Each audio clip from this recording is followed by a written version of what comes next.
Now, one side in this campaign has been telling us that the issues of this election are the maintenance of peace and prosperity. The line has been used, we've never had it so good. I won't have to worry about putting gas in my car. I won't have to worry about paying my mortgage. You know, if I help him, he's going to help me. But I have an uncomfortable feeling that this prosperity isn't something on which we can base our hopes for the future. The key point I'm making right now is that the economy is moving in a positive direction. And yet our government continues to spend $17 million a day more than the government takes in. You're telling me we got to go spend money to keep from going bankrupt? The answer is yes, I'm telling you. We've raised our debt limit 3 times in the last 12 months. And now our national debt is 1.5 times bigger than all the combined debts of all the nations of the world. We're going to raise the debt limit. We always have. We will do it again. We have $15 billion in gold in our treasury. We don't own an ounce. I have been informed that the majority plans to block consideration of this amendment, which is number 1367, regarding the transparency at the Federal Reserve. Foreign dollar claims are $27.3 billion. It said that China has now surpassed Japan as the U.S. government's largest creditor, owning at least 10% of all U.S. debt, perhaps as much as $700 billion. And we've just had announced that the dollar of 1939 will now purchase 45 cents in its total value.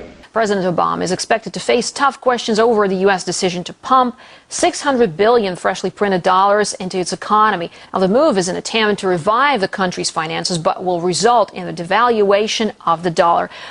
We're at war with the most dangerous enemy that has ever faced mankind in his long climb from the swamp to the stars. We've got to give them a stake in creating the kind of world order that I think all of us would like to see. And it's been said if we lose that war, and in so doing lose this way of freedom of ours, you'll construct a legal regime to make indefinite detention legal.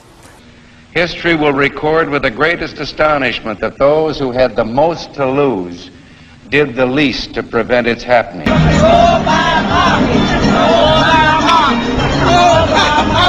They're starting a riot here.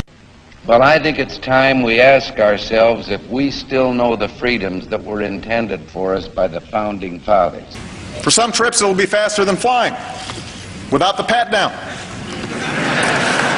Anna was picked to go through.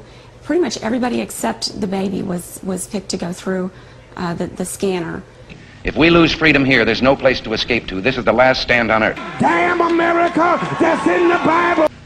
Whether we believe in our capacity for self-government or whether we abandon the American Revolution and confess that a little intellectual elite in a far distant capital can plan our lives for us better than we can plan them ourselves. I've got a core set of values that I think have to be advanced,